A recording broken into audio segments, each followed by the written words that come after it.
Good evening. Good evening. I'm Texas Lutheran University's interim president, Bob Vogel, and I am pleased to welcome our students, faculty, staff, special guests, and friends from the community as we open Texas Lutheran's annual Krost Symposium. Now in its 31st year, the Krause Symposium began with the purpose of fostering the physical, intellectual, social, and spiritual development of Texas Lutheran students and the broader community, embodying in its purpose Texas Lutheran's mission of preparing young people for lives of purpose through leadership and service to others. Each year, the Krause Symposium offers a unique opportunity for students, scholars, journalists, government officials, community leaders, and others to come together and discuss timely and important issues. And this year is no different. What's for Dinner? Global, regional, and local explores an important topic that touches us all: food. This year's symposium delves into the current and future issues surrounding food production and consumption, nutrition, and agriculture.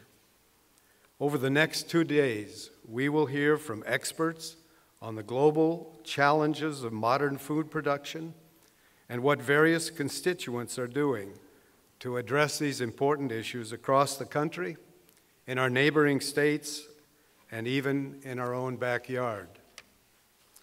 Before I introduce the co-chair of this year's Krause Symposium committee, I would like to recognize one of the founding fathers of the Krause Life Enrichment Program and the Krause Symposium, Dr. Frank Giesper.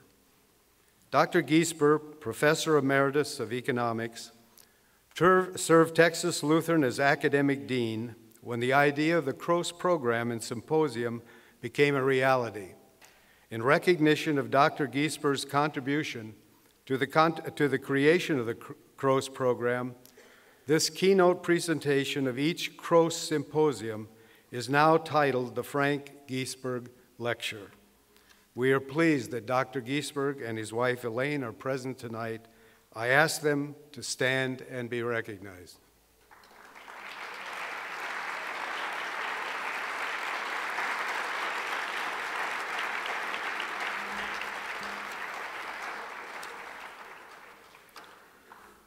Tonight we are honored and delighted to welcome an engaging and provocative speaker to deliver the Frank Giesberg Lecture. Dr. Jack Davison, Assistant Professor of Philosophy, will introduce our speaker. Dr. Davison and Dr. Maria Avalos are the co-chairs of this year's Krause Committee. We thank both of them for their time and the dedication they gave in organizing this special event for Texas Lutheran University and our community. Dr. Davison.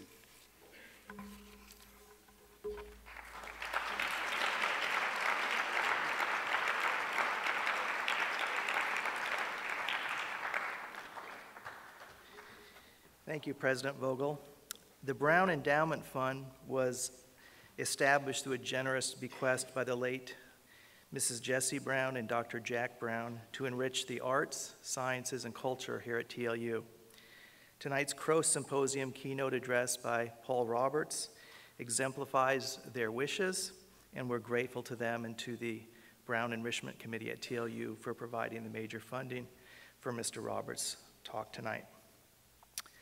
A journalist since 1983, Paul Roberts writes and lectures frequently on the complex interplay of economics, technology, and the natural world, and is particularly interested in issues about food and energy security. His book, The End of Food, explored the history, evolution, and vulnerabilities of the global food system. The End of Food followed the successful publication of The End of Oil in 2004. He's written for the LA Times, the Washington Post, USA Today, The Guardian, Christian Science Monitor, and his work has appeared in Slate, The New Republic, Newsweek, Rolling Stone, and Outside Magazine. Roberts was a finalist for the National Magazine Award in 1999. and the New York Library Helen Bernstein Book Award for Excellence in Journalism in 2002. A longtime observer of energy issues and politics, he frequently appears on national and international television and radio news shows, including CNN's Lou Dobbs, the BBC, PBS NewsHour, MSNBC, CBS Evening News, and various programs on NPR. A 1983 graduate of the University of Washington, he lives with his family just outside the city. Please join me in giving a warm welcome to Paul Roberts.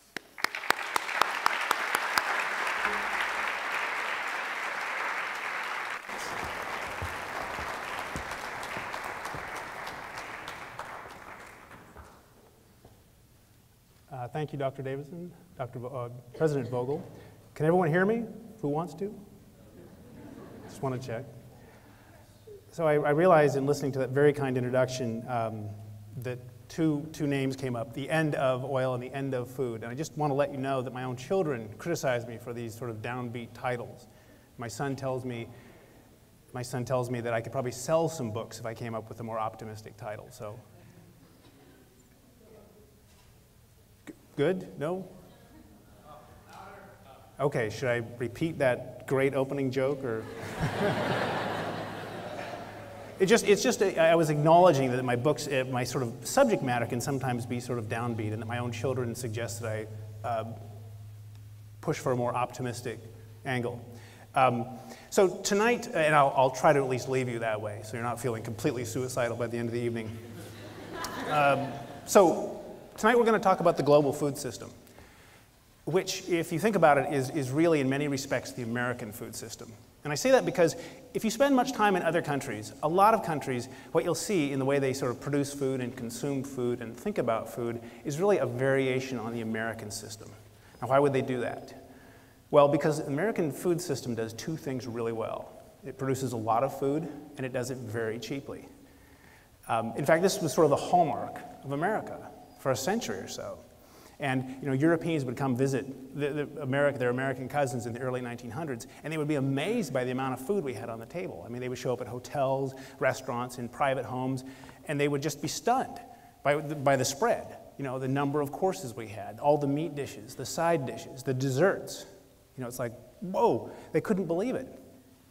And in the 1950s and 60s, at the height of the Cold War between the United States and the Soviet Union, when Americans wanted to freak out the Soviets, what would we do? We would take them to a grocery store.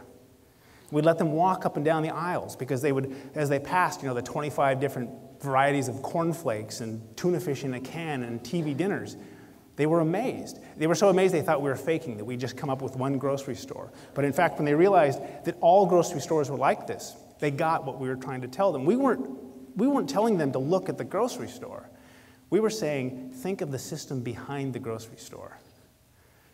Don't look at the shelves of cornflakes. Think of all the farms, the corn farms, that can produce so much corn so cheaply. Think of all the factories that can turn that corn into cornflakes. Think of all the transportation systems that can move those finished products quickly to our supermarkets and our restaurants. That's what we wanted the Soviets to think about, and they did it. They got it. They went home and they were very sad, because they realized the Soviet Union didn't have anything like that. It couldn't match that kind of productivity, that kind of output. And just as the Soviets were dismayed, Americans took a great deal of pleasure in their system, in their food system. The American food system was a huge source of comfort and a source of pride.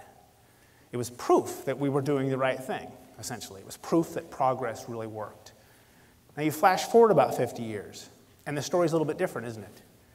When you go into a grocery store, it's still bountiful. I mean, it's even more so. The average grocery store has 50,000 separate products that it sells. It's got a produce section that has year-round fresh produce. It has 200 feet of meat case. It has aisle after aisle of frozen, ready-made meals. So in one respect, we've never been doing this well. This is fantastic. And yet, what is the feeling we have when we go in there? It's mixed, to say the least. We feel a little anxious, don't we? We look at the ingredient list, and we're not exactly excited that all that stuff is ending up in us. We're a little concerned, maybe, about the stories we hear about the health problems, about the foodborne sicknesses that are transmitted with food occasionally, the fact that there's E. coli in the spinach.